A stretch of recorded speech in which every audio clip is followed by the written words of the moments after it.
Okay, sorry about that, you guys. Alright, so this is actually part 4, not part 5. Actually, you know what? I'm just gonna actually, yeah, I'll just wrap this up because I'll probably make a whole other, like, chain of videos about, like, our quest for fertility. Although this kind of ties in, so I might put this together. And I'm thinking aloud. I'll figure this out later. So yeah, I went and saw this endocrinologist, the second one, and she was like, I don't think your body would come back. You've been on it too long at the high dose, whatever.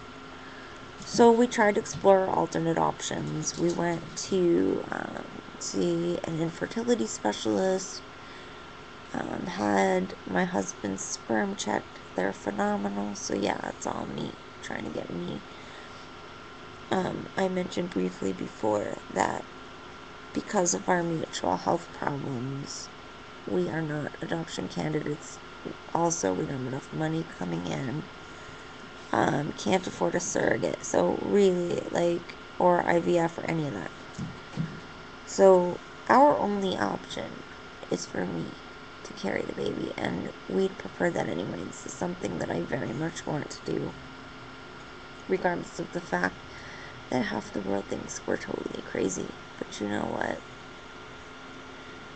We've been planning this for years. This is not some, like, 15-year-old, oh my god, I want a baby because it'd be cool thing. Like, we have been over statistics and contingency plans and just infinite processing on this issue, and we want to try. So, 2 things I have to do: quit smoking and get off the fentanyl.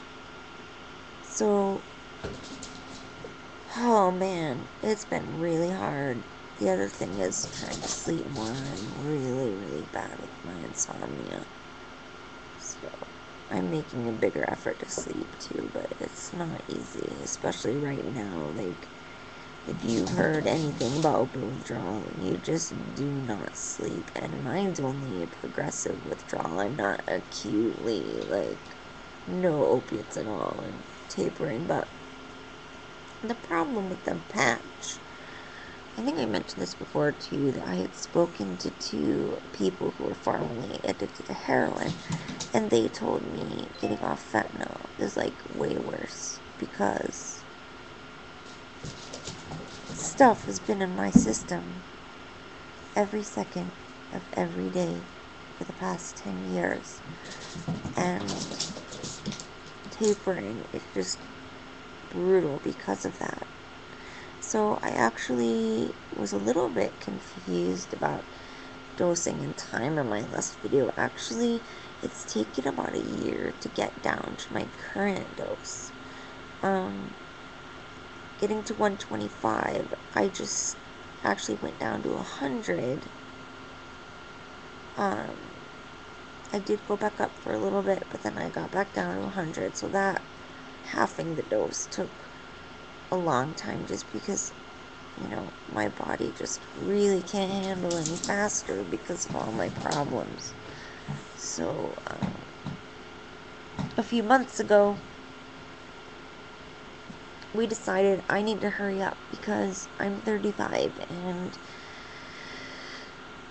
pregnancy risks go up quite significantly after a woman turns 35. So, or actually older than 35, I believe. I'm not sure if it's 35 and older, if it's over 35, but I know that's a cutoff number. So the goal is to have me ready to get pregnant and hopefully pregnant before I'm 36, which happens in May. So the push is on, like, this needs to be done. And I really wanted rapid anesthesia detox, but I've looked into it and it costs between 8 and 12K. And yeah, not happening. We don't have that kind of money. So I'm so envious of people who can afford that. Alright, so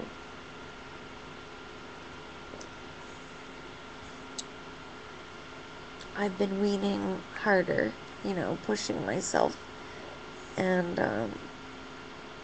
got down to, what was it, from 100, and I stayed at 100 for a long time, like months and months. Just, I wasn't ready. I didn't have the fortitude mentally to deal with the physical duress. And, I mean, this is something you really have to be... This is one of the hardest battles known to man, seriously. Like, if you've read anything or talked to anybody, it's...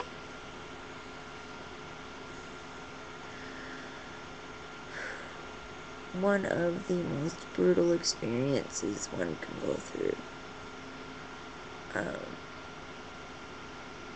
So yeah, it's a formidable challenge. And I've had to be very careful because of my health. My heart can't handle it. So yeah, anyway, as soon as I got this extra impetus because of time and my age, I really have resumed the taper in earnest.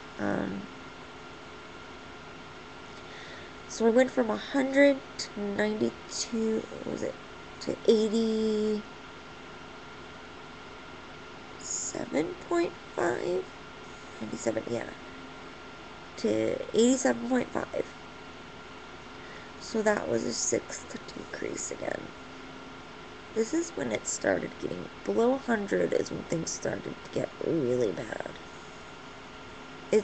I've heard this from other people weaning off that at the higher doses the step downs are easier, but as you start getting down to the lower doses, the withdrawal is even more intense. It's just, I can't even explain.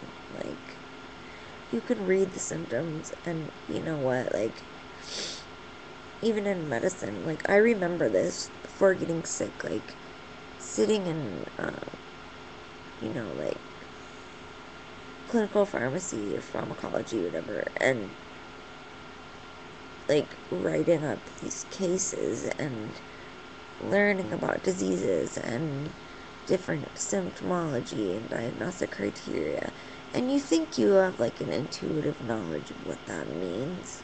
No. No. You can read descriptions, you can see other people go through it, and until you're there, you have no fucking idea. I distinctly remember sitting an exam, and one of the cases that we had to solve, or write a plan for, I guess, rather than solve, was somebody that had heart failure, and describing, shortness of breath, and, all the lethargy, and dizziness, syncope, like, all these different symptoms he was having from heart failure and subsequent arrhythmias.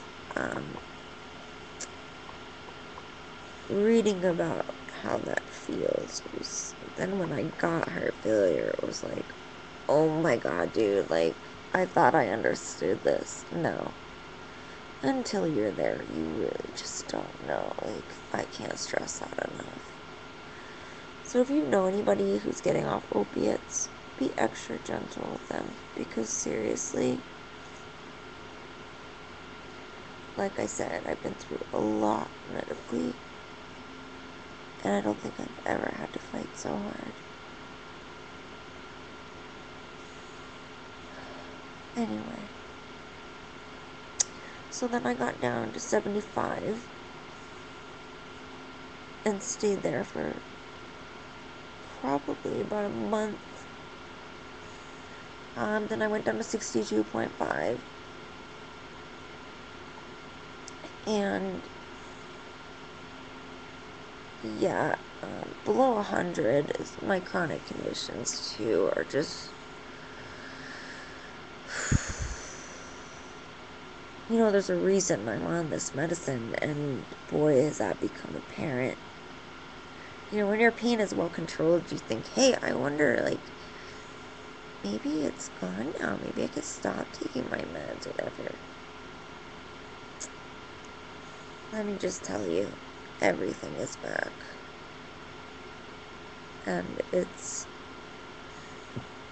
debilitating. I don't have any other words for it than that. It's just absolutely incapacitating sometimes, and it's hard to not give myself what my body needs right now, you know. I don't know what I'm gonna do from here. I just have to take it one moment, one breath, one heartbeat at a time. That, you know, that's my little mantra. If you remember, P.S., you've seen me write it a million times. How do you get through it? One moment, one breath, one heartbeat at a time. All we can do is keep breathing. There's a Ingrid Michaelson song that talks about that. All I can do is keep breathing. All I can do is keep breathing. All I can do is keep breathing.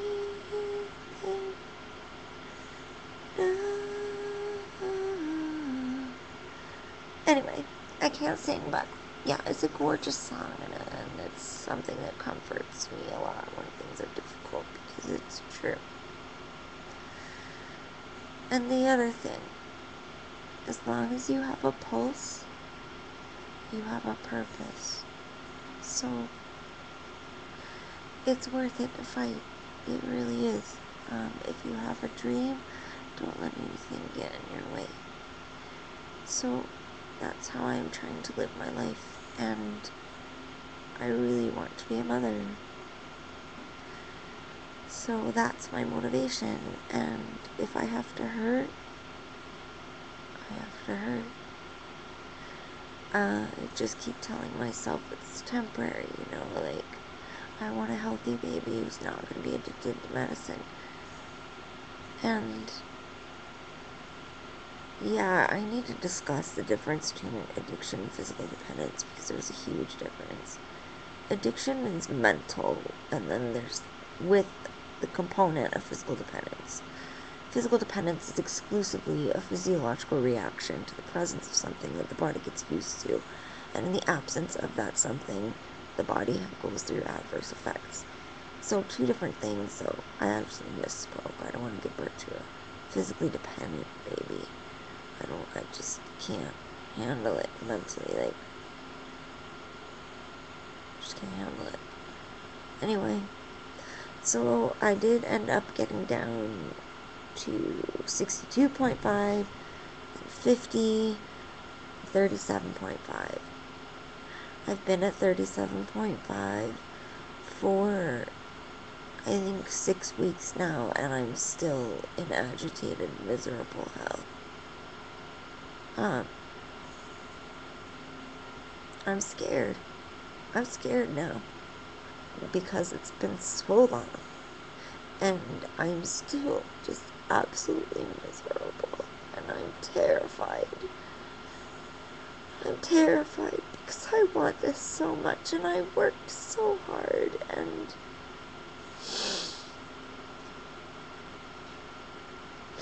my primary care physician has withdrawn her support. She feels that I'm too ill to do this, and nobody approves what I'm doing.